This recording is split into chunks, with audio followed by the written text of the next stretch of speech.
My name is Claire Bennett.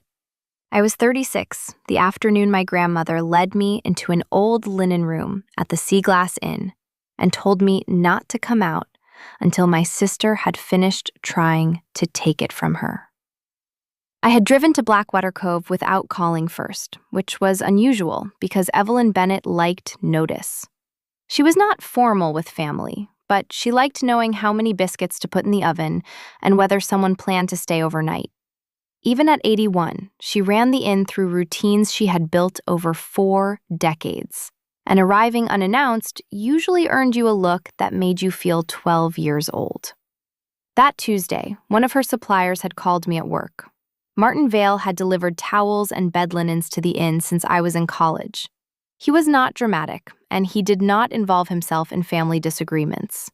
He told me my grandmother had placed her normal fall order, canceled it the next morning, then called back to restore it. A few hours later, my sister Melissa canceled it again. "Your grandmother sounded clear to me," he said. "Your sister said she wasn't." That was enough to put me in my car. I worked as an occupational therapist at a rehabilitation center outside Portland, Maine. Most of my patients were older adults recovering from strokes, falls, surgeries, or illnesses that had changed how they managed at home. Part of my job was determining what kind of help someone actually needed. That meant paying attention not only to strength and balance, but also to memory, judgment, routines, and whether relatives were assisting the person or quietly taking over. I had watched families mistake slower speech for confusion and physical weakness for incompetence. I had seen daughters answer questions addressed to their mothers, sons remove car keys without discussing alternatives, and relatives gain control of checkbooks because shaky handwriting made an older person look helpless. Sometimes those families were frightened and exhausted. Sometimes they wanted control. The difference was not always obvious at first.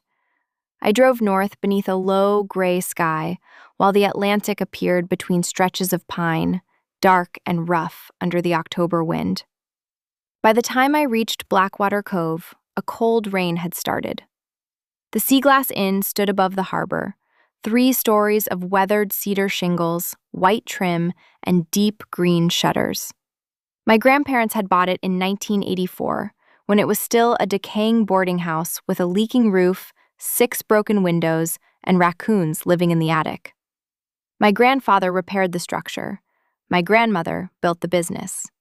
Together, they turned it into the kind of place where guests returned every summer and requested the same rooms. The gravel lot was almost empty. As I crossed it, I noticed that the brass sign normally hanging beneath the porch light had been taken down. The keypad beside the kitchen entrance was also new. I knocked once. My grandmother opened the door before I could knock again. She was short and fine-boned, with white hair cut bluntly at her chin. She wore navy trousers, a gray cardigan, and the pearl earrings my grandfather had given her on their 20th anniversary. She did not appear confused. She appeared furious. "Come in." I stepped inside. She closed the door and turned the deadbolt. I told her Martin had called and that I knew Melissa had canceled the linen order. My grandmother said Melissa had canceled more than linens. Then she crossed the reception room with purpose. I followed her past the front desk and the old leather guest register displayed on its brass stand. The book had been there since opening day. Thousands of guests had filled its pages with anniversary messages, children's drawings, pressed flowers, complaints about rain, praise for blueberry pancakes, and promises to return. She led me through the dining room and into the narrow service corridor behind the kitchen. When I demanded an explanation, she said Melissa would arrive within 10 minutes with her husband Dean and a man named Calvin Shore. They expected her to sign a document. I told her not to sign it. She said she had no intention of doing so. What she needed was for me to hear what they said when they believed nobody else was listening. The answer irritated me. It also frightened me. My grandmother knew why. She told me that if she had called and claimed Melissa was trying to take the inn, I would have asked whether she had misunderstood. I would have wondered if Dean had pressured my sister, or whether there was some explanation that made the situation less ugly. I started to object. Then I realized she had described exactly what I would have done. My grandmother opened a narrow door at the end of the corridor. The room behind it had once been used for linen storage. Most of the shelves had been removed during a renovation, though the air still smelled faintly of starch, cedar, and old cotton. A decorative iron grill high in the wall opened into the dining room. In the boarding house days, servants had listened through it for the bell at the front desk. She wanted me inside. I called the idea ridiculous. She called it preparation. A car door slammed outside, followed by another. Then she took my hand. Her skin was cold. "They have spent months telling people I cannot understand my own affairs," she said. "Today they are going to explain what they think I am too foolish to recognize." A man laughed on the porch. I entered the linen room. My grandmother pulled the door almost closed, leaving only a narrow seam of light. A moment later, the front entrance opened. Melissa never knocked at the inn anymore. Her voice carried through the dining room, bright and patient. My sister was 6 years older than I was. At 42, she had the controlled polish of someone who rarely left the house without deciding what impression she wanted to make. Her blonde hair was always shaped into a smooth bob. Her clothes looked expensive without displaying labels. She remembered birthdays, arranged flowers, chaired charity committees, and spoke warmly to waiters until they made a mistake. When our mother died, I was 19 and Melissa was 25. No one appointed her head of the family, but she became one anyway. She organized the funeral luncheon, canceled our mother's subscriptions, decided where relatives would stay, and reminded our father to eat.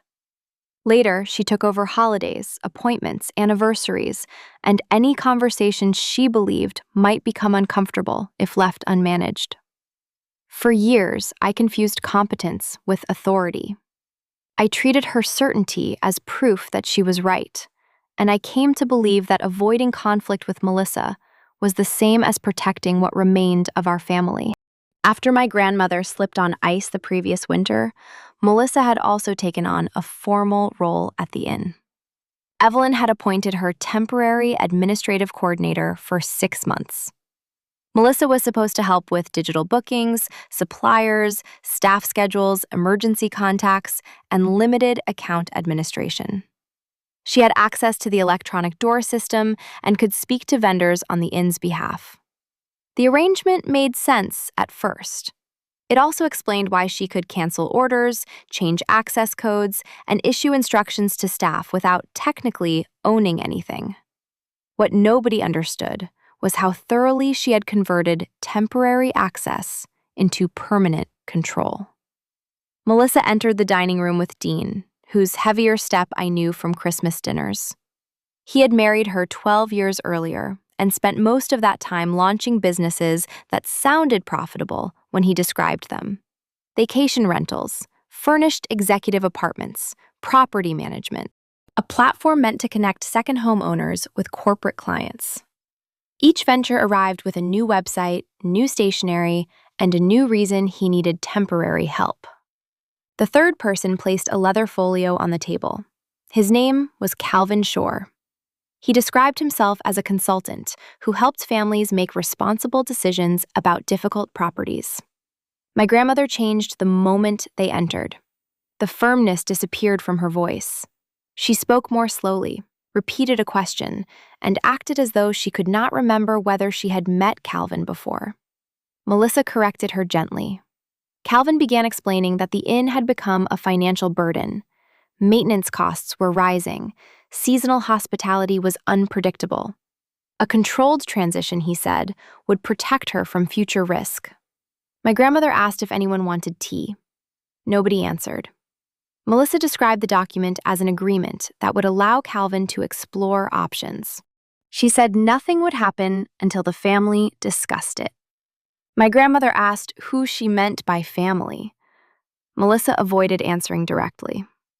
Dean added that Evelyn should not have to manage the property alone anymore. My grandmother reminded them that Margaret Holloway had worked beside her for 23 years. Melissa dismissed Margaret because she was 72, as though age itself ended the discussion. Calvin explained that the contract would give his firm an exclusive path forward with a qualified buyer.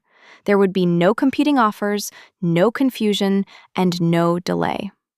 My grandmother asked whether the buyer intended to keep running the inn.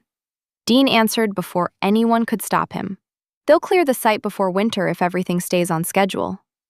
The room went silent. Melissa warned him under her breath. My grandmother asked what clearing the site meant. Dean tried to reduce it to renovation and redevelopment, but the truth had already entered the room. The buyer did not want the inn. It wanted the land. Calvin called the building sentimental and the property practical. My grandmother reminded him that her husband had rebuilt it. Melissa said history deserved respect, but not at the cost of draining the family. Then they moved to the guests. My grandmother asked what would happen to people who had already reserved rooms for spring. Melissa said they could be refunded. When Evelyn asked about 2 women currently staying at reduced rates because they had nowhere else to go, Melissa called those arrangements part of the problem.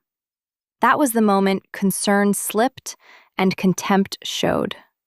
My grandmother had always kept 1 or 2 rooms available for people in temporary crisis. She did not advertise it. She simply noticed when someone needed a week before a shelter bed opened, a month before insurance paid, or a safe night before returning home became dangerous. To Melissa, those rooms were lost revenue. To my grandmother, they were part of what the inn was for. Calvin continued through the agreement. The offer would remain open for only 12 days. The buyer wanted certainty. His firm needed exclusive authority to move the transaction forward. The language was careful. It was not a final sale contract, but it was close enough to trap her. It could bind the property to one buyer, create penalties for withdrawal, and allow surveys, inspections, and permit work before a final closing document appeared. The buyer had offered $875,000. Even from the linen room, I knew the number was absurd. The inn sat on almost 3 acres above the harbor. Similar undeveloped parcels had sold for more without a historic building, commercial kitchen, or private beach access. Melissa called the offer generous. Dean said it would solve everything.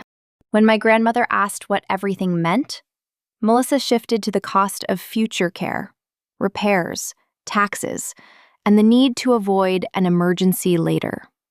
She had already researched assisted living communities near Portland. My grandmother asked why she would leave a building where she had meals, staff, guests, and a private apartment. Melissa answered with a collection of ordinary incidents she had spent months turning into evidence. A duplicated booking, a repeated story, a pot left simmering, an invoice that had caused confusion. None of those things proved incapacity. Placed together in the right tone, they sounded like a diagnosis. Then Calvin explained why he wanted the contract signed at the inn's 40th anniversary dinner on Saturday. There would be witnesses. The process would appear open. No one could later say Evelyn had been pressured in private. Until then, I had seen Melissa's control over the anniversary guest list as another expression of her personality. Now I understood why she wanted town officials, relatives, old guests, and a local reporter in the room. She was not merely gathering people to celebrate the inn. She was gathering people to validate its owner's surrender. My grandmother asked if she had to sign that day. Melissa said they could wait until Saturday, when she was having a better afternoon. Then Evelyn asked whether Robert would attend. My grandfather had been dead for 11 years. Dean exhaled impatiently. Calvin closed the folio. Melissa reminded her that Robert was gone. My grandmother acted as if the fact had returned to her slowly.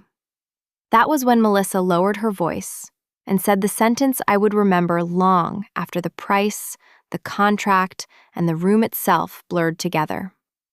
By Christmas, she won't even remember this conversation. Nobody objected. Not Dean, not Calvin. Nobody told her not to speak about a living woman as if she had already disappeared. A few minutes later, they left. I remained in the linen room until the front door closed and tires rolled across the gravel. My grandmother crossed the dining room, checked the window, and returned. When she opened the door, her eyes were clear. "Do you believe me now?" I stepped into the corridor, angry enough that my hands were shaking. She had pretended not to remember my grandfather's death. She had allowed them to discuss selling the inn, moving her into assisted living, and clearing the site. My grandmother said she had needed them to explain the entire plan rather than retreat into polite language the moment they felt challenged. I demanded to know how long she had been pretending. She said, "Long enough." That answer made me angrier. I followed her into the dining room while she gathered the untouched teacups. When I told her to stop managing me, something in her face shifted. Not confusion, fatigue. She sat in the chair where Calvin's contract had rested and explained that Dean's company was failing. He owed more than he could repay, including money from private investors. Melissa had concealed the scale of the problem from the family. Dean needed a major property sale before the end of the year. They had decided the inn would eventually belong to the family, so using it now was merely efficient. My grandmother had warned me months earlier that Melissa was redirecting mail and changing account settings.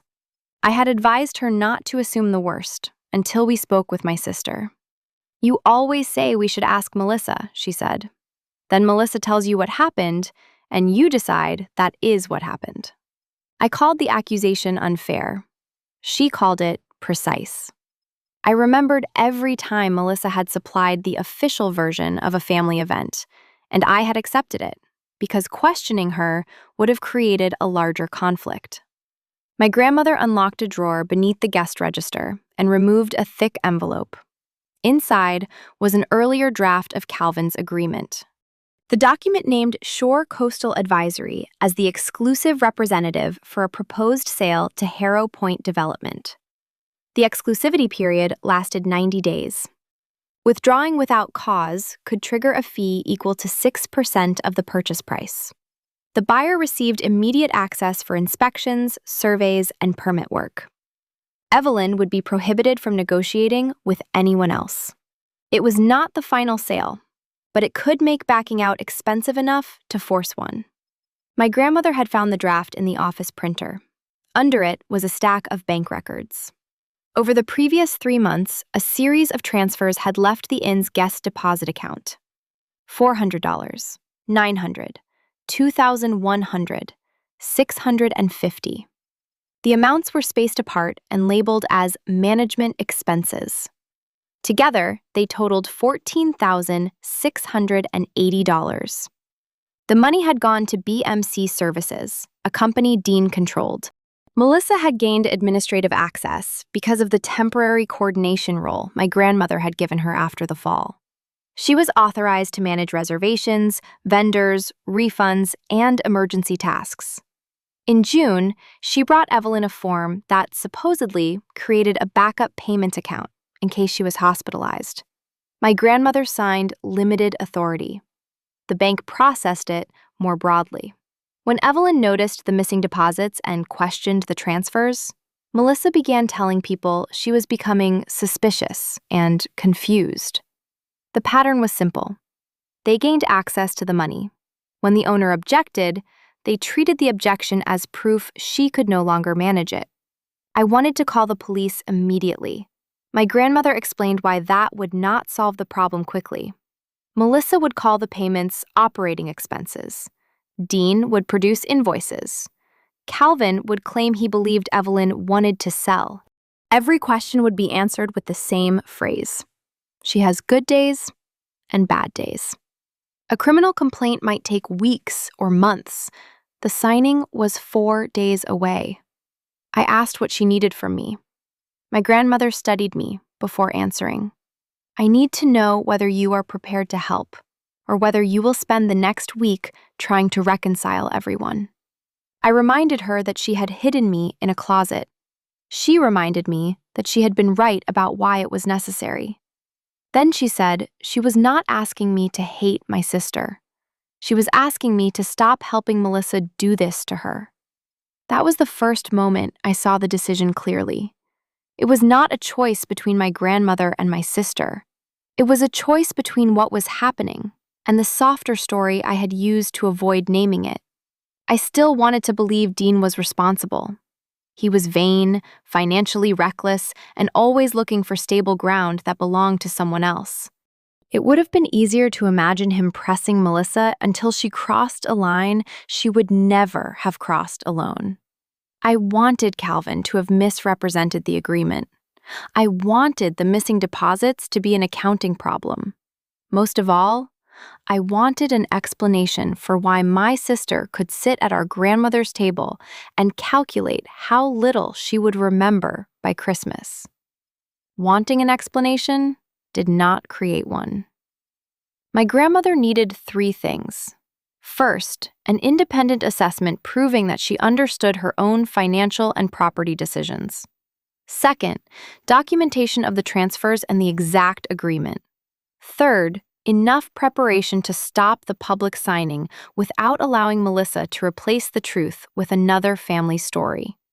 I could not evaluate her myself because I was family, but I could arrange a proper assessment. She already had an attorney. The bank records could be secured Wednesday. She still intended to let the anniversary dinner happen. That was the part I resisted most. My grandmother explained that canceling would not erase Melissa's version. It would strengthen it. My sister would tell everyone that Claire had frightened Evelyn into changing her mind, that the old woman had become unstable, and that the younger granddaughter wanted the inn. Melissa had spent months preparing people to believe that story.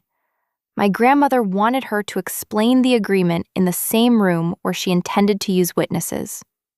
Before we left the dining room, Evelyn pointed toward the guest register. She asked me to find the entry from October 1994. The heavy pages turned slowly under my hands. On October 17th, a woman named Teresa Ward had written 6 lines in blue ink. She thanked my grandparents for giving her sons a warm room when she had nowhere else to take them. She wrote that they had allowed her to sleep before asking her to explain. One day, she promised, she would return the kindness to someone else. 2 childish signatures appeared beneath hers. Teresa had arrived during a storm with 2 sons and $33. Her husband had broken her jaw. The nearest shelter was full. My grandparents gave her room 3 for 12 days. Years later, she became a paralegal. Other entries revealed the same quiet pattern. A widow waiting for an insurance payment. A college student whose parents had thrown her out. A woman recovering from surgery after her adult son emptied her bank account. There were not hundreds of them. There were enough. Melissa considered those arrangements evidence that the inn was being mismanaged. My grandmother considered them part of its value. Wednesday morning began at Ruth Mercer's office. Ruth was 68, silver-haired, and direct enough to make the first 5 minutes of any meeting feel like an audit. She had handled the inn's legal work for years. Before discussing strategy, she asked my grandmother to explain the proposed agreement without looking at it. Evelyn described the 90-day exclusivity period, the withdrawal penalty, the development access, the offered price, and the likely demolition. She also explained why Dean's debt created a conflict of interest. Ruth did not question whether my grandmother understood. She questioned how quickly Melissa could move. The agreement was dangerous because it was not obviously fraudulent. My grandmother owned the inn and had the legal right to sell it below market value if she chose. Calvin could claim he believed she was acting voluntarily. Melissa could say she was protecting her. Dean could label the missing deposits temporary management transfers. A medical assessment would strengthen the record, but it would not stop the transaction by itself. Ruth prepared written revocations of every financial authorization held by Melissa or Dean. She notified the bank that neither had authority to sell the inn or create new obligations against it. The guest deposit account was flagged for review, and all outgoing transfers required direct approval from Evelyn. The bank could not promise to recover the money immediately. It could stop more from leaving. We also learned exactly how Melissa's administrative position had expanded.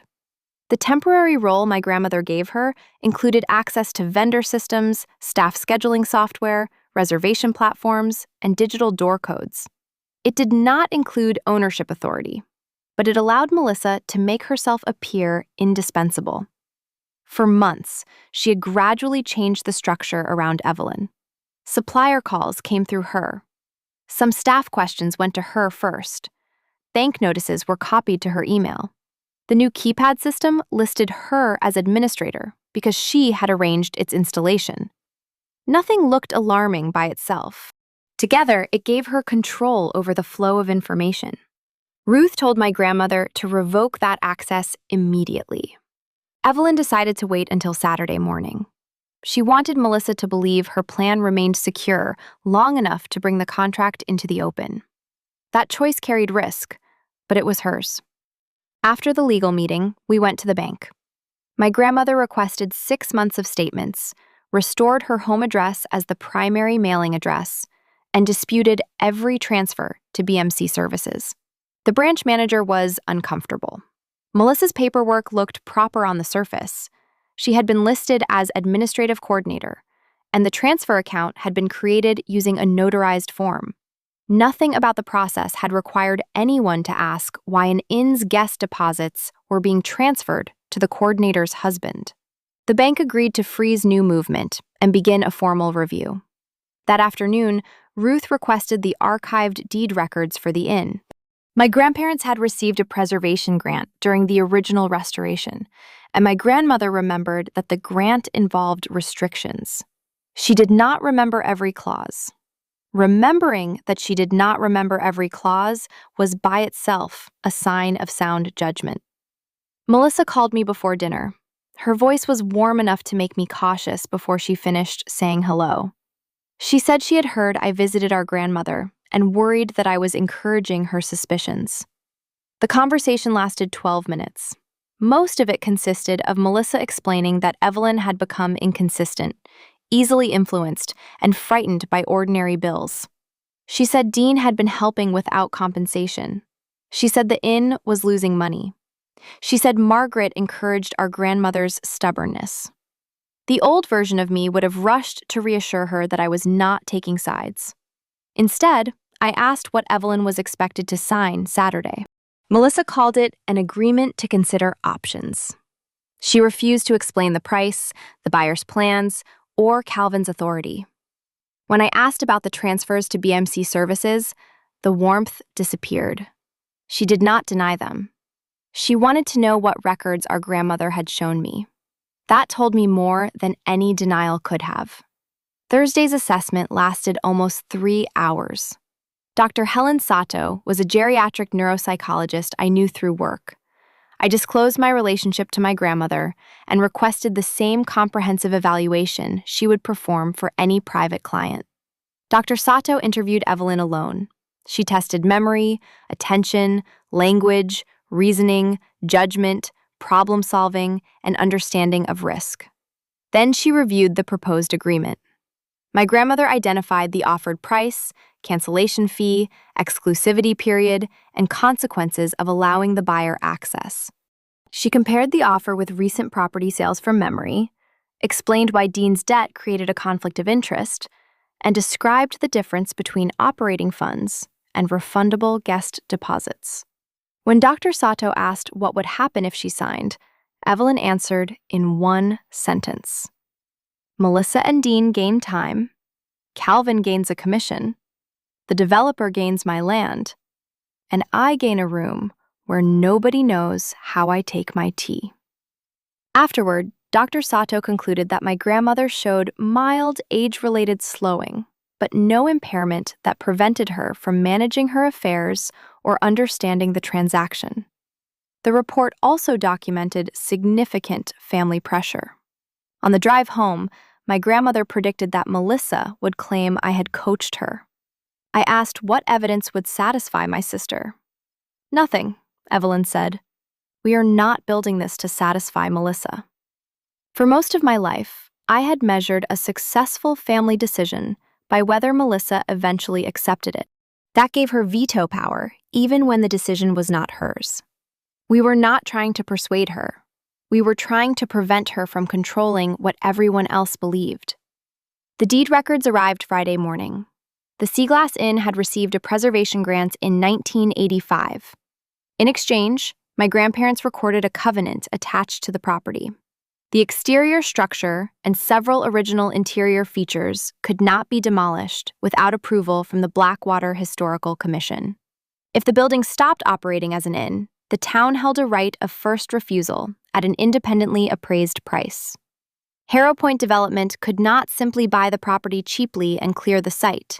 The town had to be notified. The commission could reject demolition or delay the project long enough to destroy the buyer's promised timeline.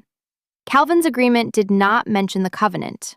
Ruth said the sale could still be attempted, but not in the fast and uncomplicated form Melissa had presented. My grandmother had told Melissa about the town's rights when she first began asking whether the inn could be sold. That removed another excuse. My sister had not merely misunderstood the property. She had concealed a restriction that threatened the entire plan.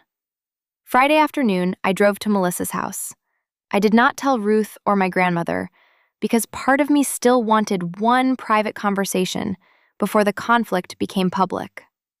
Melissa and Dean lived in a large gray house outside Falmouth. The landscaping was immaculate, and a black SUV sat in the driveway. Nothing visible from the road suggested financial trouble. She opened the door but did not invite me inside. I told her I knew about the price, the redevelopment plan, the preservation covenant, and the transfers to Dean's company. For a moment, her face showed fear. Then she returned to certainty. She described the transfers as temporary. Dean had intended to repay the account after closing. Their business had collapsed faster than the family knew. 2 investors were threatening legal action. A line of credit had been personally guaranteed against their house. The SUV was overdue, and the property had already been shown privately to possible buyers. The perfect exterior was a stage set. Melissa had spent months keeping the failure hidden. I understood the fear. I understood the humiliation. Then she said, "The inn will belong to us eventually." My sympathy stopped where that sentence began. It belonged to our grandmother now. Melissa argued that she had spent years helping Evelyn with contractors, staff, bills, and emergencies while I worked 2 hours away. She treated that labor as an unpaid claim against the property. I asked whether our grandmother wanted to sell. Melissa said Evelyn no longer understood what refusing meant. When I told her Dr. Sato had confirmed full capacity, she accused me of arranging the result. Then she said the thing that revealed more than all her explanations. She has already lived her life. There was no anger in her voice, only arithmetic. Our grandmother had had 40 years in the inn. She had had Robert, the town's admiration, and every choice she wanted. Melissa believed those years reduced the value of her remaining choices. She also believed the family owed her relief from Dean's failures because Evelyn possessed an asset large enough to provide it. I had spent years thinking history meant there had to be a version of my sister I could still reach. History was not a door. Sometimes it was only evidence that a person had once made different choices. I told her to stop the signing. She refused. She believed the people attending Saturday's dinner would trust her version because she had been present for years, while I had not. The confrontation was not, in her mind, truth against deception. It was presence against absence, performance against evidence. She believed the person who repeated the story longest would own it. Saturday morning, Ruth filed the final revocations. The bank froze outgoing transfers from the guest deposit account. Adult Protective Services accepted a report of possible financial exploitation, though no investigator could promise immediate action. The Historical Commission received formal notice of the proposed transfer. Melissa learned about the bank restrictions before noon. She moved quickly. Using the administrative access my grandmother had not yet revoked from the building systems, she changed the front door code and removed me from the digital access list. She instructed staff that all family visitors had to be approved through her because Evelyn needed calm before the event. She also moved the signing from after dinner to the beginning of the program. This time, however, my grandmother was not isolated without a plan. She still had her own mobile phone. She had been speaking privately with Ruth each morning before Melissa arrived. Margaret remained loyal to her. Evelyn allowed Melissa to believe she controlled the house because canceling the event or openly removing her too early might send Calvin and the contract underground. The danger was not that my grandmother had become helpless. The danger was that she was intentionally staying inside the trap until the people building it fully exposed themselves. I drove to Blackwater Cove that afternoon. The new code did not work. Margaret met me in the parking lot with her kitchen apron tied around her waist. She confirmed that my grandmother was safe, clear, eating normally, and still directing staff through Margaret. Melissa had told everyone that Evelyn was resting, but the restriction was mostly theater for relatives arriving early.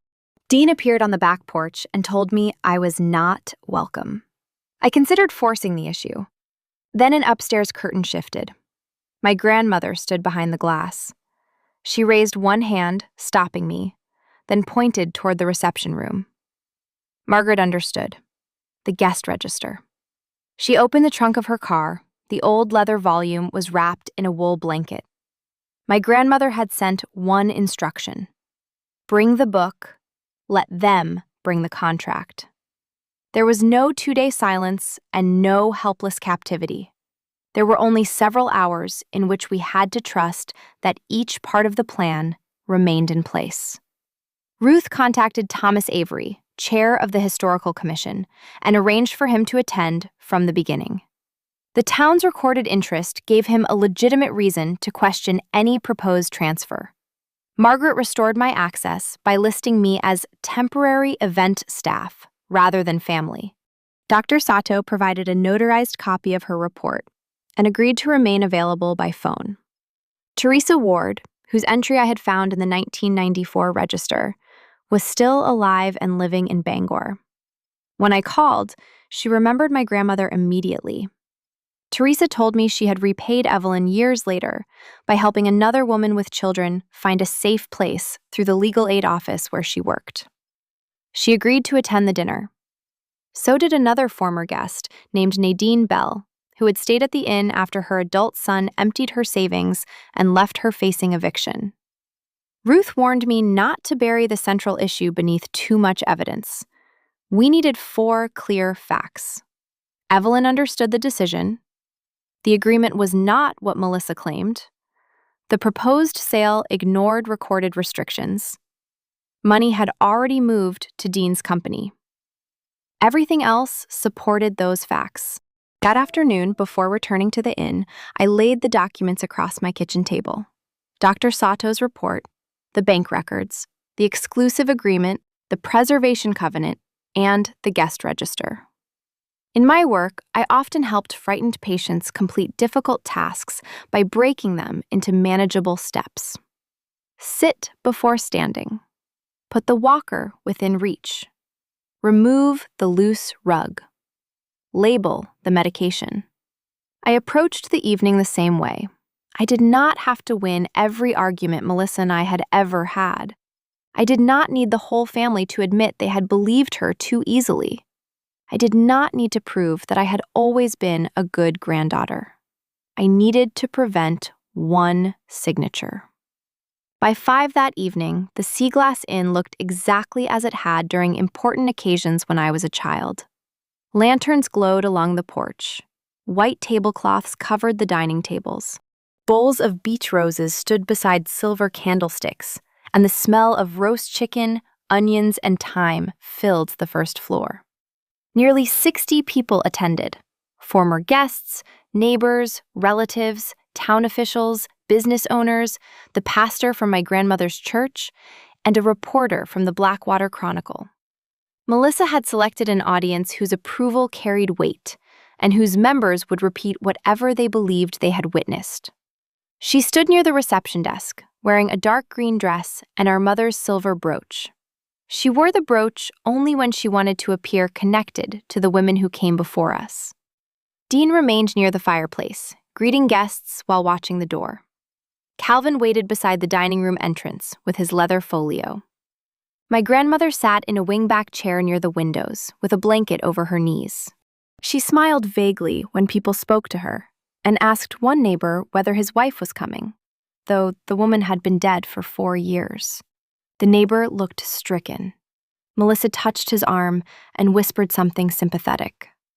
The performance had already begun. I carried the guest register across the room. Melissa intercepted me. She told me I should not be there. I said Evelyn had invited me. Melissa claimed our grandmother had changed her mind. When I asked her to let Evelyn say that herself, Melissa warned me not to upset her in front of guests. I stepped around her. My grandmother looked at me without recognition until her gaze dropped to the register. One corner of her mouth moved. I bent as if to kiss her cheek. She quietly confirmed that she was safe, wanted me there, and wanted the agreement explained before anyone signed. Then her expression drifted again, and she asked whether I had seen Robert. Melissa returned, took control of the chair, and repositioned it slightly, as though moving our grandmother were part of managing her. I placed the register on its brass stand. Ruth arrived 5 minutes later and positioned herself near Thomas Avery without introducing herself to Melissa. The reporter began taking photographs. Dinner was scheduled for 6. At 5:40, Melissa tapped a spoon against her glass. She had moved the announcement earlier, again. Conversation faded. Melissa stood beneath a framed photograph taken when my grandparents reopened the inn in 1984. My grandfather held a paintbrush, while my grandmother wore work gloves. Both looked exhausted and happy. My sister thanked everyone for supporting the inn through 40 years of storms, renovations, weddings, anniversaries, and family milestones. She spoke about my grandfather's craftsmanship, our mother, and the responsibility of caring for family. Her voice trembled at the correct moment. Then she explained that the last year had brought changes the family never expected. Those closest to Evelyn, she said, had seen how difficult daily decisions had become. Several relatives nodded. Melissa listed duplicated bookings, repeated conversations, simmering pots, and bills that caused distress. Each example contained enough truth to resist immediate rejection. Together, they formed a diagnosis no doctor had made. She said loving someone sometimes meant helping them release what they could no longer carry. Dean lowered his eyes. Calvin opened his folio. The reporter wrote quickly. Melissa announced that a respected development group had offered to purchase the property and provide my grandmother with lifelong financial security. She did not give the price. She did not mention demolition. She did not mention Dean's debts. She called the agreement a protective transition. Then she told the room that Evelyn wanted the process completed openly, so the people who loved her would know it was her decision. Calvin placed the contract on a small table in front of my grandmother. A pen rested on top. He began showing her where to sign. That was when I stepped forward. Before she signs, read the price. The room turned toward me. Melissa's smile vanished for less than a second, then returned. She said we had agreed not to turn the evening into a family conflict. I said we had agreed to nothing. Dean moved away from the fireplace. Ruth caught my eye and gave the smallest shake of her head. Do not chase every argument. I asked Calvin again to read the price he had described as generous. He placed one hand over the agreement and said the complete financial terms were private. Melissa had just promised transparency. The contradiction settled over the room. Thomas Avery spoke from near the wall. If the town holds a recorded interest in the property, the terms are not entirely private. Melissa looked at him sharply. Calvin asked what recorded interest he meant. That response told me either he had failed to perform basic due diligence or was pretending not to know. The town's right of first refusal, I said. A murmur moved through the guests. Calvin said the issue could be addressed later. I asked him one final time to read the price. Melissa stepped between us. She told the room that I had filled our grandmother's head with suspicions because I wanted control over what happened to the inn. She reminded everyone that I lived 2 hours away while she had managed doctors, contractors, staff problems, and late-night calls. Several relatives looked uncertain. An older neighbor frowned at me. Melissa had prepared them well. I did not defend the frequency of my visits. I opened Dr. Sato's report. I identified the doctor, the date of the evaluation, and its conclusion. Evelyn Bennett had full capacity to understand her finances, operate the inn, and decide whether to sell. Melissa dismissed the report because I had arranged the appointment. I explained that Dr. Sato interviewed Evelyn alone. My sister said doctors could be fooled. My grandmother spoke from the chair. So can granddaughters. The room fell silent. Her voice was steady. Melissa turned. My grandmother removed the blanket and stood, without assistance. She looked at the guests, then at Calvin. You may read the price. He did not move. So Evelyn did. $875,000. She explained the 90-day exclusivity period, the 6% withdrawal penalty, and the developer's immediate access for surveys and permit work. She identified the clause referring to site clearance and stated that Harrow Point intended to close the inn and seek permission to demolish the original structure. The reporter stopped writing and looked at Calvin. He called the redevelopment plans preliminary and the contract language standard. My grandmother asked him to read the clause aloud. He closed the folio. His refusal did more than an accusation would have. Melissa stared at Evelyn. You tricked us. I allowed you to finish. This proves nothing. Ruth stepped forward and introduced herself as my grandmother's attorney. She confirmed that the medical assessment was valid, Evelyn was represented, and Calvin had received written notice to direct legal communication through counsel. Thomas Avery placed the preservation covenant on the table. The town had never been notified of the proposed transfer. Notice was required before any sale that would end the inn's operation. Dean tried to dismiss the covenant as old. Thomas explained that old did not mean invalid. The town's right had been recorded with the property and could not be erased by presenting a contract at a family event. Melissa shifted back to capacity. She claimed Evelyn remained vulnerable and had been coached for the confrontation. My grandmother answered without raising her voice. She recited the inn's current occupancy rate, named the remaining refundable spring deposits, identified every transfer to BMC services by date and amount, and listed upcoming weddings, deposit deadlines, and scheduled repairs. The room did not need a second medical explanation. It could see the difference between the woman Melissa had described and the woman standing before them. My sister said numbers did not prove Evelyn could live alone. My grandmother reminded her that she did not live alone. She operated an inn with 11 employees. Then she explained that Melissa had taken 2 ordinary late-night calls that year, one about a burst pipe and one about money missing from the account, and retold them as evidence of decline. Dean interrupted. He called the missing transfers business liquidity. I placed the bank records on the table and explained that the account held refundable guest deposits, not capital available to finance his company. Dean claimed the inn owed BMC services for management work. Margaret laughed from the dining room doorway. "You have never entered a reservation in your life." Several employees looked at him. Ruth stated that the transfers had been formally disputed and the bank had frozen further movement. Dean turned toward Melissa. "You told me this was handled."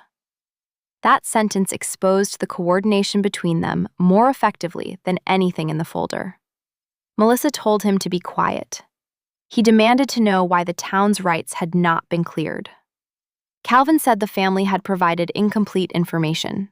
Within seconds, the three people who had arrived as a unit began assigning responsibility to one another. Calvin claimed he relied on Melissa's statements. Dean said Melissa handled the negotiations.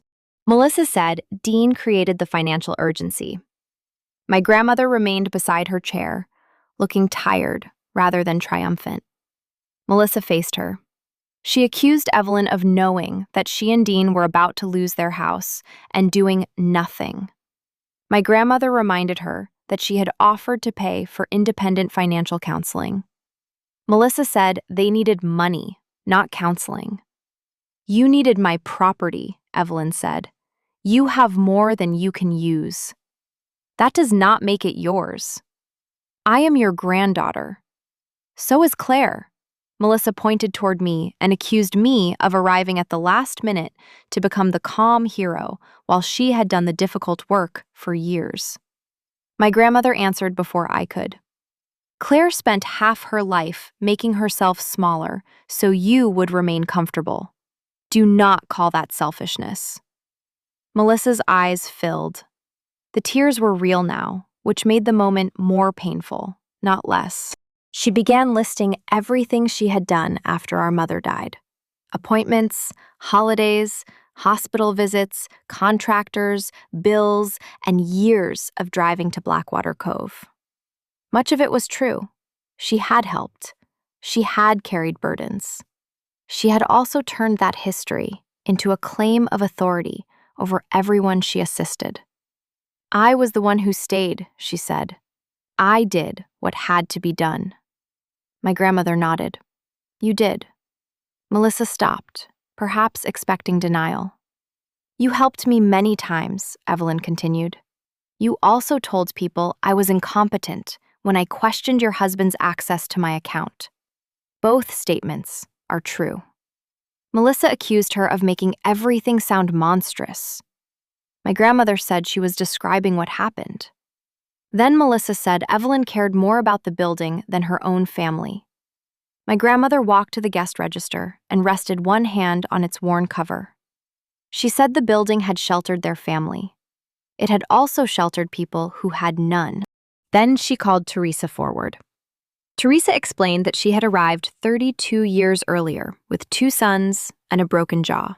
Evelyn gave her a room before asking for payment, references, or proof. She let me sleep before she asked me to explain. Nadine Bell spoke next. She had stayed at the inn after her son emptied her savings and left her facing eviction. Evelyn connected her with legal aid and gave her time to find housing. Neither woman delivered a speech. They simply described what the inn had allowed them to survive. My grandmother told the room that the inn was not important merely because it was old. It mattered because of what people had been able to do after staying there. She said she might choose to sell one day. That choice would be hers. She would not sell it cheaply so Dean could hide debts and Melissa could call the theft caregiving. Melissa flinched. "You are humiliating me. I asked you privately to stop. You chose witnesses." Thomas Avery announced that the Historical Commission would formally notify the town that no demolition request or change of use could move forward until the covenant and proposed transaction had been reviewed. Ruth told Calvin that no agreement would be signed and that any further contact with Evelyn should go through counsel. Calvin packed his papers and said he regretted that a family disagreement had disrupted a legitimate process. Ruth asked whether he had disclosed his commission. He stopped. The contract granted Shore Coastal Advisory 4% of the sale price, plus a consulting fee paid by Harrow Point at closing. He had presented himself as a neutral advisor, while expecting payment from both sides. The reporter asked whether that arrangement was standard. Calvin left without answering. Dean followed him into the hall. Melissa called after her husband, but he did not stop. Then she turned toward our grandmother, and the controlled expression disappeared. She said Evelyn had always made everyone else noble while leaving her to be practical. Robert had been the dreamer. Our mother had been gentle. I was the healer. Melissa was the one expected to clean up after everyone. The room was quiet enough to hear rain against the windows. The reporter lowered her notebook. The pastor stood near the dining room door. Our cousins avoided Melissa's eyes. This was the audience she had invited to validate her. Now it prevented her from rewriting the moment. She looked at me. Say something. For most of my life, that command would have worked. I would have softened the room, reminded our grandmother that Melissa was under pressure, and created an apology vague enough to preserve everyone's dignity. I had confused mediation with goodness. When mediation ignores what happened, it usually protects the person who caused it. I reminded Melissa that she had said our grandmother had already lived her life. She went pale. I told her that being 81 did not make Evelyn's remaining choices less important than hers. Melissa said she had been scared. I believed her. Fear explained why she wanted the money. It did not give her the right to take it.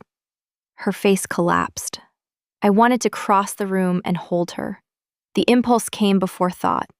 She was still my sister, the person who held my hands at our mother's graveside, and once drove 3 hours to sit beside me after a breakup. But comforting her at that moment would have moved the room's attention away from our grandmother and toward Melissa's pain at being stopped. I stayed where I was. Melissa looked at both of us. You chose her. No, I said. You made this a choice. She left through the front entrance. For several seconds, nobody moved.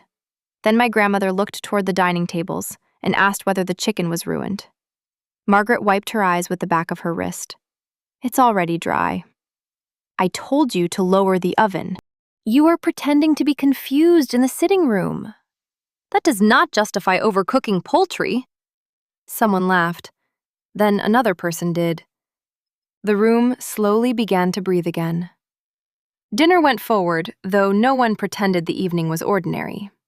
Plates were served, candles were lit, and my grandmother answered questions in her own voice. The reporter asked permission before taking notes. Teresa sat beside Nadine.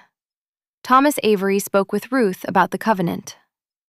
Near the end of the evening, Evelyn thanked everyone for coming and announced that the Sea Glass Inn would remain open. Then she said its future required something stronger than family assumptions. She intended to place the inn in an independent charitable preservation trust that would protect the historic property and maintain several rooms for temporary housing. The board would include the inn's manager, a town representative, an attorney, a social services professional, and one member of the Bennett family. My grandmother would retain control while she remained alive and capable. Afterward, the inn would remain under the charitable trust, rather than passing directly to Melissa or me. There would be no inheritance to fight over. I had not known she had completed that decision. Neither had Melissa. People understood the implication. My sister had tried to seize early what she assumed would eventually become hers. But the inn was never going to belong to either of us. After the last guest left, I found my grandmother alone at the front desk, reading the register. I asked why she had not told me about the trust. She said she had not finished deciding until Melissa explained how much of her life she had already used. Then I asked whether she was all right. No. It was the most direct answer she had given all week. She was relieved and angry. She was also ashamed that her granddaughter believed the plan was possible, and ashamed that the family had helped raise the part of Melissa that treated care like a debt. I told her she had not made Melissa do any of it. My grandmother agreed. Then she said all of them had helped create the family Melissa learned it in. After our mother died, Melissa had been useful, and the family rewarded usefulness with authority. They allowed her to decide because decisions exhausted them.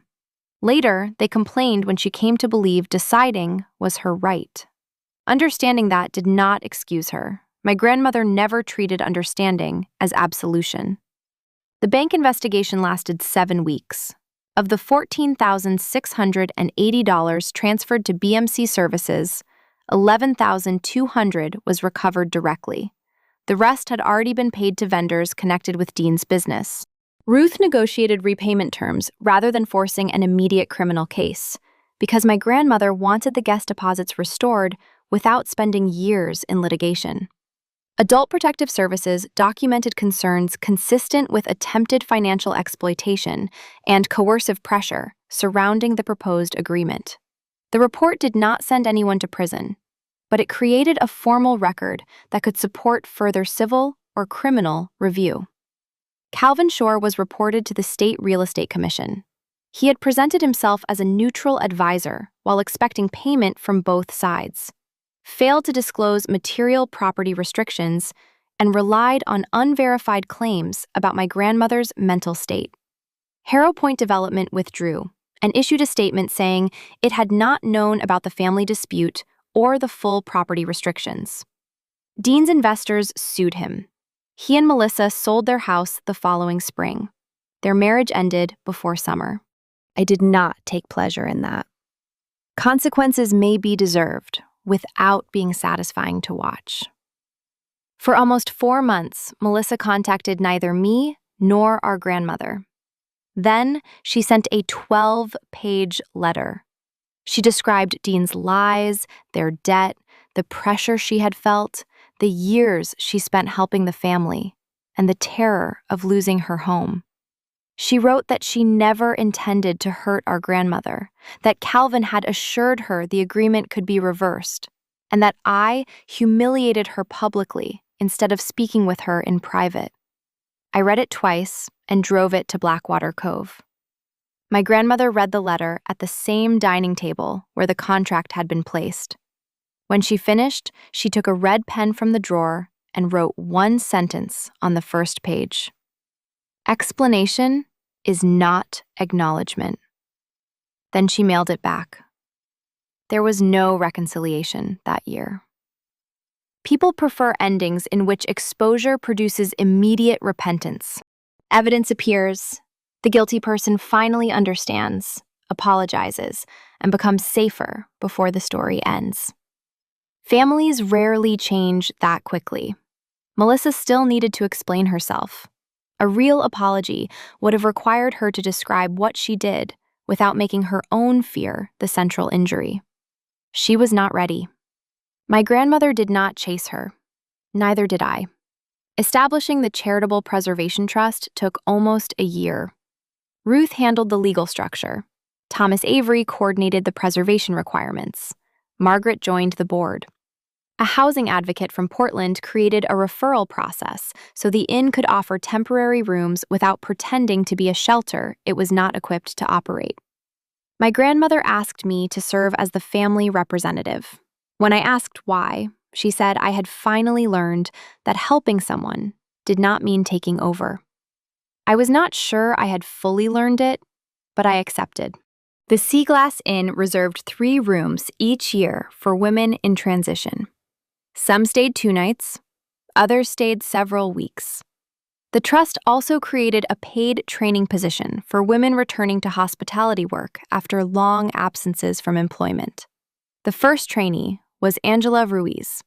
She arrived with 1 suitcase, a 12-year-old daughter, and a habit of apologizing before every question. Margaret taught her the reservation system. My grandmother taught her the breakfast recipes. I helped rearrange a small staff apartment so Angela's daughter would have a desk and some privacy. One evening, I found Angela standing at the guest register. She asked whether she was allowed to write in it. My grandmother brought out a new volume. The old register had only 6 blank pages left, and its spine had already been repaired twice with leather tape. She placed the new book beside it. Angela wrote slowly. My daughter slept through the night for the first time in 6 months. I had forgotten what a quiet room could do. Her daughter drew a small picture of the harbor beneath the entry. My grandmother read it and closed the book. A house stays useful as long as somebody can begin again inside it. By then, the anniversary dinner had become part of town history, and people told the story badly, as people usually do.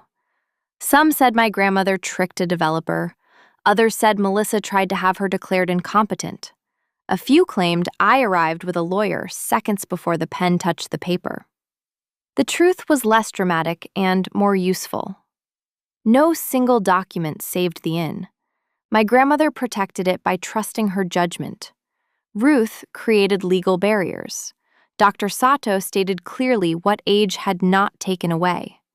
Margaret carried the register through a side door. The town enforced an old agreement. My part was smaller and harder to describe. I stopped translating my sister's choices into something easier to forgive. For years, I believed family peace was created by the person willing to absorb the most discomfort. That belief made Melissa's methods effective. She could accuse, control, or demand, and I would search for the response least likely to split the family. A family that remains whole only because one person is not allowed to describe what is happening is not at peace. It is being managed. The following October, almost a year after my grandmother hid me in the linen room, I arrived at the inn without calling. The electronic keypad was gone. Margaret had replaced it with a simple lock, and my grandmother controlled the master code. I found her in the dining room, reviewing invoices. She told me I was early. I reminded her that I did not know I had an appointment. She said I always had an appointment and simply failed to ask what time it was. The new guest register lay beside her, already filled with several dozen entries. I asked whether she remembered locking me in the linen room. She said she had not locked me in. She had only closed the door. It opened from the inside, she said. You never told me that. You never tried it. Then she returned to the invoice. That answer stayed with me because it was exactly like her. Sharp enough to build a trap and honest enough to remind me that part of the trap had been my assumption that I could not leave. I sat across from her. Outside the windows, the harbor was turning silver beneath the afternoon clouds. Guests moved upstairs, someone laughed in the kitchen, and the old building settled around us with the familiar sound of timber shifting in the wind. The inn was still standing, not because it belonged to our family, because we had finally stopped treating belonging as ownership.